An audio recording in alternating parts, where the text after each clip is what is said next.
by a 10th birthday party is rather an expert in cross-country skiing. Mike's evaluator tonight is Oleg. Oleg.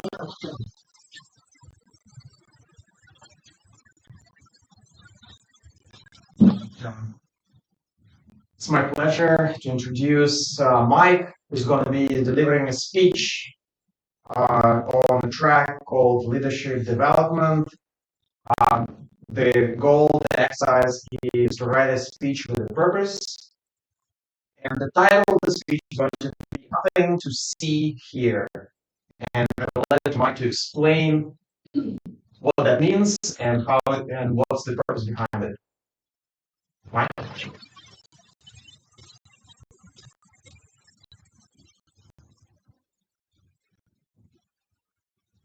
I have nothing new to tell you.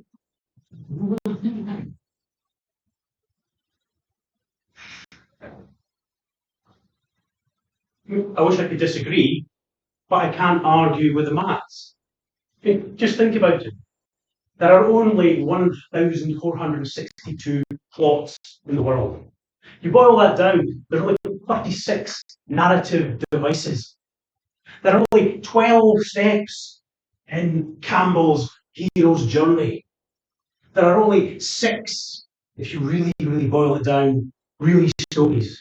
And that's things like, rags to riches, riches to rags. Everything can be boiled down, and it's very small when you think about it. If you think about language, yes, English contains several 100,000 words. It's about 200,000 words, but a lot of that is repetition. Of that, we only need 2,000 words to understand 90% of conversations. And when you consider there are already 7 billion people in this world, thinking thoughts, having discussions, if you think that over the years humanity has existed, there are 110 billion people that have existed before us over thousands of years. How can there possibly be anything new? How can anything new possibly be? How can I tell you something new tonight? It's an impossibility, statistically impossible. And yet, here we are. And yet, every week, someone will be on this stage. Someone will be up on any number of Toastmasters clubs. There will be something on television. There will be discussion in the pubs downstairs where people will be talking to each other. In a minute, 500 hours of content will be uploaded to YouTube. That is an awful lot of effort for nothing. So, am I wrong? Well, I'll go back to a good source. And this source says, everything has been will be again. Everything that has been done will be done again. There is nothing new under the sun. 2,000 years ago, the Bible, Ecclesiastes chapter 1, verse 9. Now, I'd like to disagree with the Bible, but I'm not going to argue with the Bible. I think it's basically been there, done that, and has got its t-shirt. So it's not something I'm going to argue with. But there's another way to look at it. An inspiration. Take the Bible as an inspiration. Let me give you a parable. A parable of my own life and how I've come to accept the lack of novelty, the lack of anything new in my life. And lo, a friend came on to me and said, Mike, I have seen this really interesting presentation. Simon Sinek has given this really interesting presentation on the infinite game. You should see it. And verily I sat down and put my eyes on the screen, and I saw this and thought, isn't this just agile business?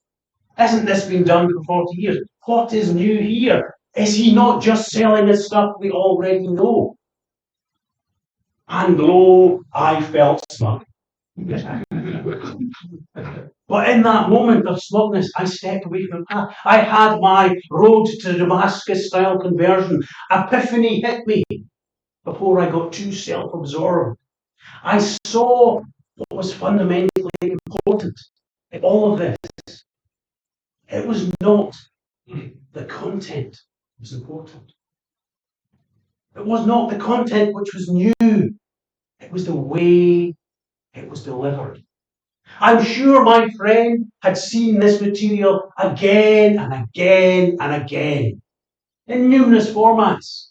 But in this one delivery resonated with her in a way, talked to her, a soul, and made her understand something that she hadn't before. And that's a powerful thing. That's an important lesson.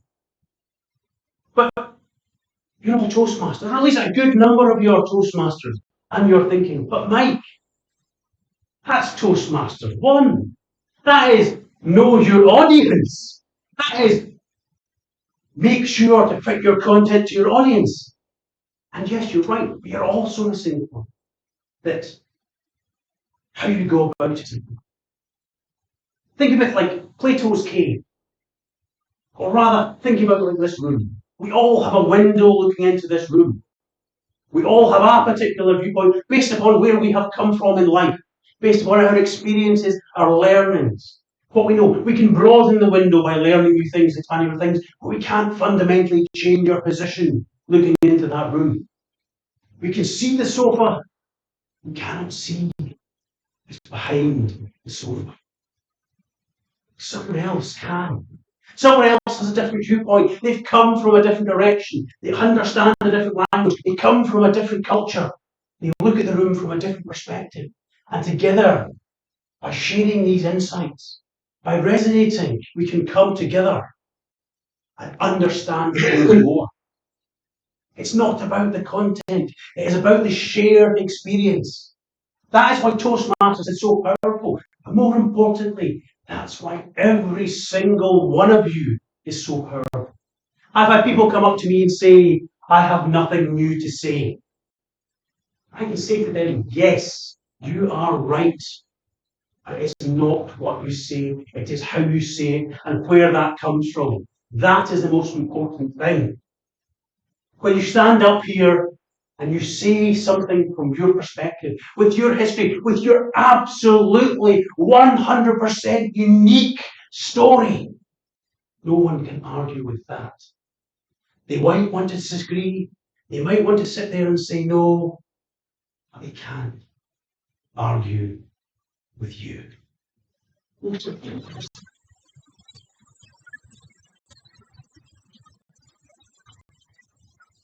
Thank you very much, Mike.